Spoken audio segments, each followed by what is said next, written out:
In 1987, David Rubenstein co-founded the Carlyle Group, one of the world's largest and most diversified multi-product global alternative asset management firms. He currently serves as the firm's managing director. Before that, David was the #2 domestic policy advisor in the Carter White House in 1977, at just 28 years old. He left the White House and became a successful Washington lawyer, most notably helping electronics companies defeat efforts to restrict new recording devices that helped shepherd the Sony Betamax case to the Supreme Court. This successfully established the technology industry's right to innovate. The case became known as the tech industry's Magna Carta. He has always been a man about the future. When I first met him was right after he had been part of the Jimmy Carter administration, and he was about innovation way back then. We take for granted some of the things that he moved into when Betamax emerged. He was ready because he was a thinker. He quickly became an influential Washington lawyer and helped guide us strategically on the entire Sony Betamax case and the expansion of the definition of fair use. That Sony Betamax case, decided by the Supreme Court, argued twice by a 5-4 decision, was the Magna Carta decision for the technology industry. It unleashed a phenomenal amount of innovation and allowed us to get to where we are today. Some years ago, you were traveling with Ron Brown overseas, and you mentioned to him this idea of a Carlyle Group. And as the story goes, Ron Brown said he didn't know if it was a great idea or not, but it has been a great idea.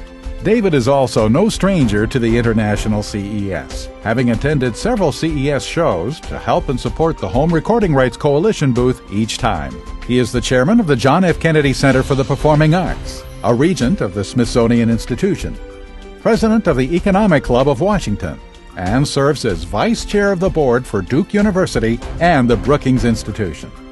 He also serves on the Council on Foreign Relations and the Institute for Advanced Study.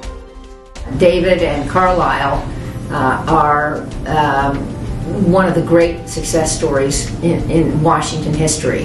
And it's not just David the worker bee, although that takes up 98.9% of his time. His investments in up-and-coming technologies in this region at a time when the big funds weren't investing in this region, they were investing in New York and the Silicon Valley, has really led to the deployment of countless number of new companies being successful, thousands of new jobs for this region, and of course his works at the Kennedy Center I think are unequal. What he's done, unlike some people might accomplish a great deal, gain a lot of wealth and say, okay, I've got mine, you worry about yourself, he is constantly giving back to the community. Everything from helping to repair the Washington Monument to doing so much with the Kennedy Center, and on and on.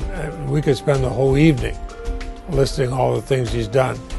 In every single case, he's done in the same way. Low-key, self-effacing, but with a really great sense of humor. And this is the kind of person that we really want to think of as a giant. We at the Library of Congress, and maybe I personally, he established a kind of relationship because both of our parents didn't have higher education, but filled the house with books.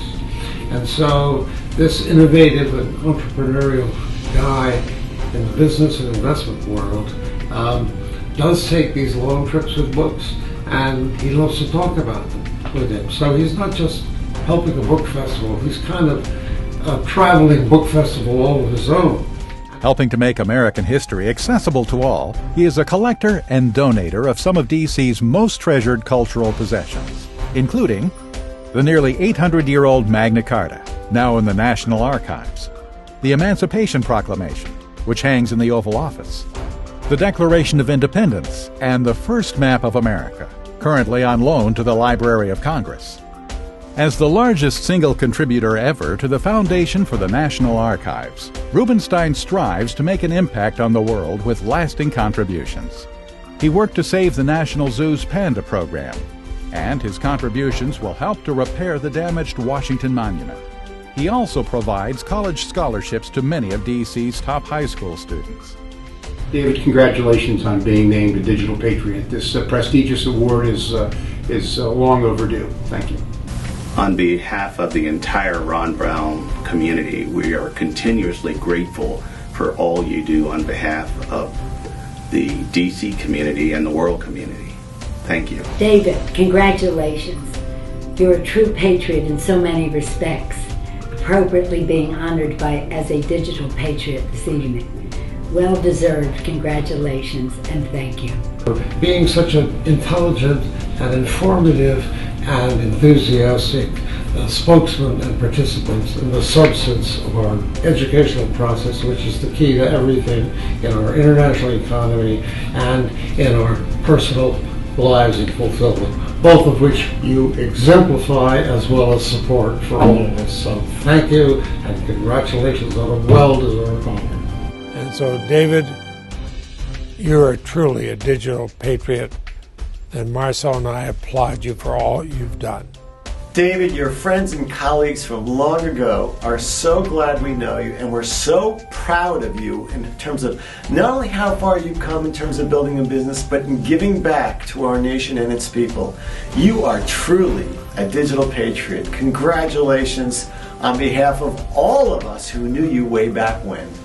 This David is very special and singular, and I have to say that at the beginning, no one could have predicted this extraordinary path, and I'm impressed with my friend, and I'm happy to celebrate him. It is important to have continual individuals that continue to give of themselves, and not only of their dollars, but their time and their talent. So as a Ron Brown Scholar, and on behalf of the entire Ron Brown Scholar community, I just want to thank you, Mr. Rubenstein, for all that you've done, and honor you and congratulate you for being a 2012 Digital Patriot. For his groundbreaking leadership with the Home Recording Rights Coalition, his stellar patriotism in acquiring and donating America's most treasured historical documents, and his exemplary entrepreneurial leadership, David Rubenstein is a true digital patriot.